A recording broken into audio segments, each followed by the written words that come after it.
بسم اللہ الرحمن الرحیم۔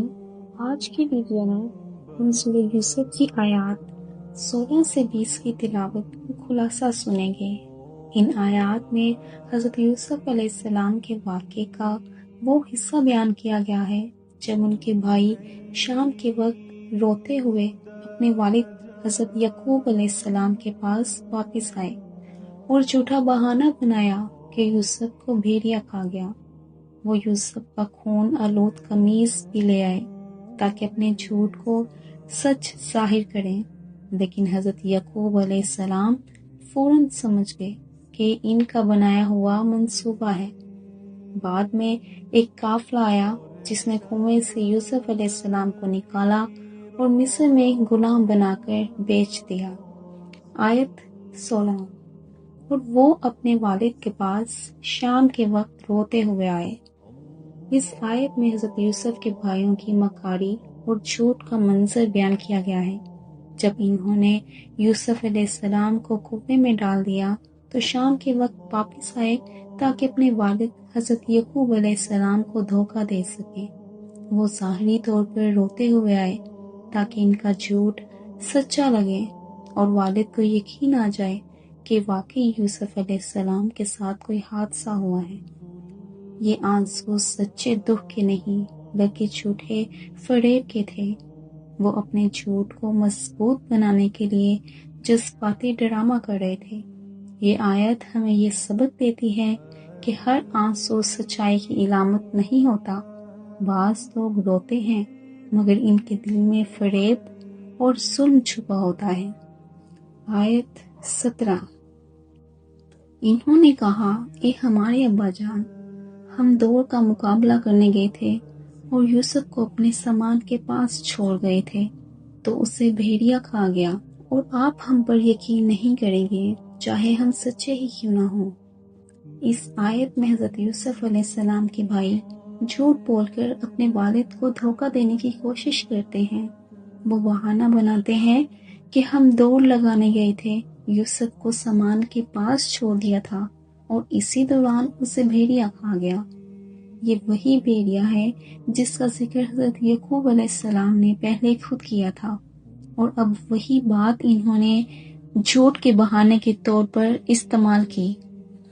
وہ مزید کہتے ہیں کہ ہم جانتے ہیں آپ ہم پر یقین نہیں کریں گے چاہے ہم سچے ہوں۔ یہ جملہ انہوں نے اپنے جھوٹ کو زیادہ قابل یقین بنانے کے لیے کہا۔ یہ آیت ہمیں یہ سبق دیتی ہے کہ جھوٹ کو چھپانے کے لیے اکثر لوگ سچ کے ٹکڑے استعمال کرتے ہیں، مگر اللہ کے نزدیک سچ ہمیشہ نمایاں ہوتا ہے اور جھوٹ کا پردہ آخرکار چاک ہو جاتا ہے۔ آیت 18۔ اور وہ یوسف کی قمیص پر جھوٹا خون لگا کر لے آئے۔ یعقوب علیہ السلام نے کہا، بلکہ تمہارے دلوں نے تمہیں ایک بات پر آمادہ کیا ہے، لہٰذا صبر ہی بہتر ہے، اور جو بات تم بیان کر رہے ہو اس پر مدد کے لیے اللہ ہی سے فریاد ہے۔ اس آیت میں حضرت یوسف علیہ السلام کے بھائی اپنی جھوٹی کہانی کو مضبوط بنانے کے لیے یوسف علیہ السلام کی قمیص پر جھوٹا خون لگا کر لاتے ہیں تاکہ یہ لگے کہ واقعی اسے بھیڑیا کھا گیا ہے۔ انہوں نے کہا، یہ تمہاری اپنی بنائی ہوئی بات ہے، تمہارے نفس نے تمہیں دھوکے پر ابھارا ہے۔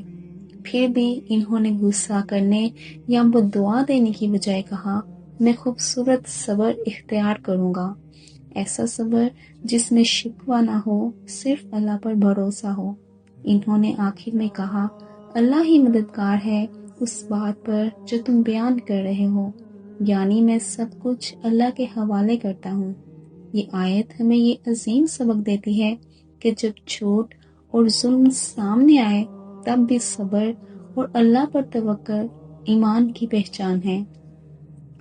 حضرت یعقوب علیہ السلام کا یہ صبر ایک مومن کے لیے صبر جمیل کی بہترین مثال ہے، ایسا صبر جس میں زبان سے کوئی شکایت نہ نکلے مگر دل مکمل طور پر اللہ سے جڑا رہے۔ آیت 19۔ پھر ایک قافلہ آیا، انہوں نے اپنا پانی لانے والا بھیجا، اس نے جب اپنی بالٹی کنویں میں ڈالی تو کہا، خوشخبری ہو، یہ تو ایک لڑکا ہے اور انہوں نے اسے چھپا لیا کہ یہ ہماری تجارت کا مال ہے، اور اللہ خوب جانتا تھا جو وہ کر رہے تھے۔ اس آیت میں حضرت یوسف علیہ السلام کے لیے اللہ کی رحمت اور تقدیر کا نیا مرحلہ شروع ہوتا ہے۔ جب بھائی انہیں کنویں میں پھینک کر چلے گئے تو اللہ نے ایسا انتظام کیا کہ ایک قافلہ وہاں سے گزرا۔ ان میں سے ایک آدمی پانی بھرنے کے لیے کنویں میں بالٹی ڈالتا ہے اور حیران رہ جاتا ہے کہ اندر ایک خوبصورت بچہ ہے۔ وہ خوش ہو کر کہتا ہے، ارے واہ، یہ تو ایک لڑکا ہے، خوشخبری ہو۔ مگر قافلے والوں نے خود غرضی سے کام لیا۔ انہوں نے یوسف علیہ السلام کو چھپا لیا تاکہ اسے غلام کے طور پر بیچ کر نفع کما سکیں۔ اللہ تعالیٰ فرماتے ہیں، اور اللہ خوب جانتا تھا جو وہ کر رہے تھے، یعنی چاہے بھائی ہوں یا قافلے والے، ان سب کی نیتیں اللہ کے علم میں تھیں، اور وہ سب کچھ اللہ کی حکمت کے تحت ہو رہا تھا۔ آیت 20۔ اور انہوں نے اسے تھوڑی سی قیمت، چند گنے ہوئے درہموں کے عوض بیچ دیا، اور وہ اس یوسف کے بارے میں بالکل بے رغبت تھے۔ اس آیت میں بتایا گیا ہے کہ جب قافلے والوں نے حضرت یوسف علیہ السلام کو کنویں سے نکالا تو انہوں نے اسے غلام کے طور پر بیچ دیا، لیکن دلچسپ بات یہ ہے کہ انہوں نے اسے بہت سستی قیمت پر بیچا، چند سکے، جو معمولی رقم تھی۔ اللہ تعالیٰ فرماتے ہیں کہ وہ لوگ یوسف علیہ السلام کی اصل قدر نہیں جانتے تھے، اس لیے انہوں نے بے رغبتی سے اسے فروخت کر دیا۔ یہ منظر دراصل انسانیت کے اس رویے کو ظاہر کرتا ہے کہ لوگ اکثر کسی کی قیمت نہیں جانتے جب وہ کمزور حالت میں ہو۔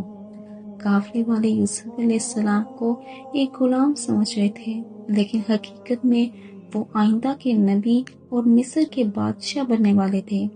یہ آیات ہمیں بہت بڑا سبق دیتی ہیں کہ جھوٹ، حسد اور دھوکے کا انجام کبھی اچھا نہیں ہوتا، جبکہ صبر، ایمان اور سچائی ہمیشہ عزت اور کامیابی لاتی ہے۔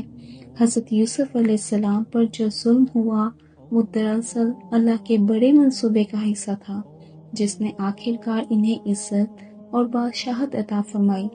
اللہ تعالیٰ ہمیں صبر، سچائی اور ایمان کے ساتھ زندگی گزارنے کی توفیق عطا فرمائے۔ آمین۔